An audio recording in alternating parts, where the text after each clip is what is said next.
Record चालू किए। चलिए नमस्कार, अभी आप देख रहे हैं आप तक सच के साथ लाइव न्यूज में मैं हूं आपका दोस्त लोचन कुमार और मैं यहां पे जेडी यादव का इंटरव्यू ले रहा हूं। जेडी यादव जो कैंची छाप से चुनाव चिन्ह लड़ रहे हैं और काफी यंग लड़का है और काफी यंग है। दिखते हैं जेडी यादव का क्या कहना है। नमस्कार सर। बहुत बहुत धन्यवाद करेंगे सर।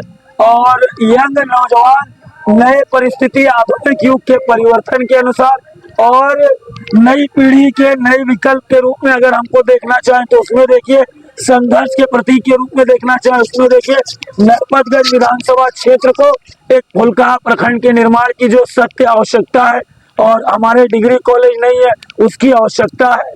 हमारे यहाँ बहुत सारे ऐसे मुद्दे हैं, ब्लॉक के भ्रष्टाचार, थाने के भ्रष्टाचार, इन सब मुद्दों को लेकर हम संघर्ष कर रहे हैं और उसी को प्रतीक बनाकर हम अपनी तैयारी कर रहे हैं। जी, अगर आप चुनाव जीतते हैं तो इस यहाँ क्षेत्र में ढेर सारा करप्शन है, इसमें क्या आप कहना चाहते हैं?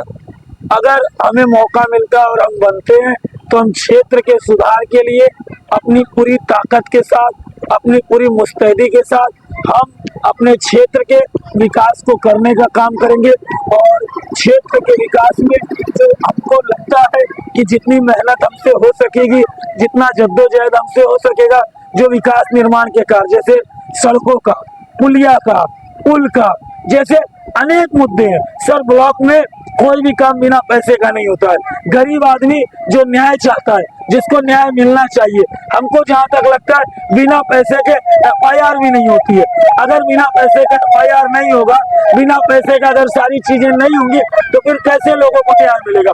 और लोगों को अगर न्याय दिलाना है, लोगों को अगर विश्वास दिलाना है तो उनको संघर्ष करना होगा। और उस संघर्ष में युवा प्रतीक के रूप में हम आए, युवा प्रतीक, युवा विश्वास के रूप में अगर हम हैं तो हमको लोग मौका देने का काम करें और लोगों के मौके के साथ हम विश्वास और उस प्रेरणा के साथ अपने नरपतगंज का, भारगामा का निर्माण करने का और एक नया आयाम देने का कार्य करेंगे। जैसे कि आप देख रहे हैं ब्लॉक स्तर पर, रोकिए भैया ये पे, जैसे कि आप देख रहे हैं ब्लॉक स्तर पे ढेर सारा करप्शन है। कोई भी मुद्दा पे जैसे कि आप दाखिल खारिज करवाने चाहिए पैसा लेके करता है, उसमें क्या कहना आपको? हम तो ये कह रहे हैं कि ये विधायक की जिम्मेदारी होती है कि अपने क्षेत्र में जैसे दाखिल खारिज, मोटेशन, CO, और CO भी नहीं करता है, CO के दलाल करते हैं।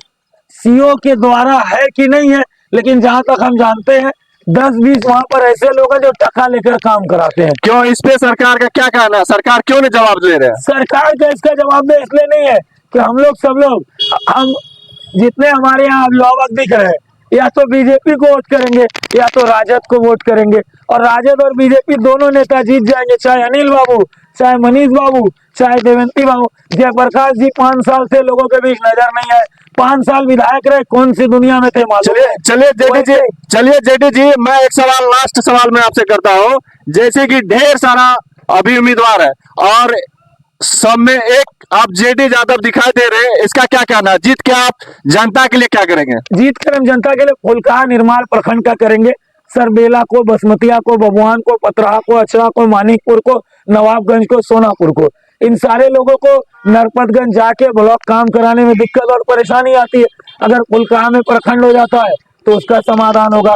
एक डिग्री कॉलेज हमारे बीच में नहीं है, यहाँ से पूर्णिया, फॉरबिसगंज और कहाँ बच्चे जाते, बच्चों का तो एडमिशन करा देते हैं, बच्चियों को दे देते हैं चूल्हा चौका, बच्चियों को डिग्री कॉलेज में एडमिशन भी नहीं होती है।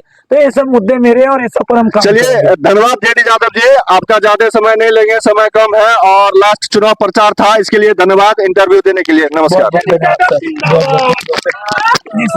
अब हमको लिंक को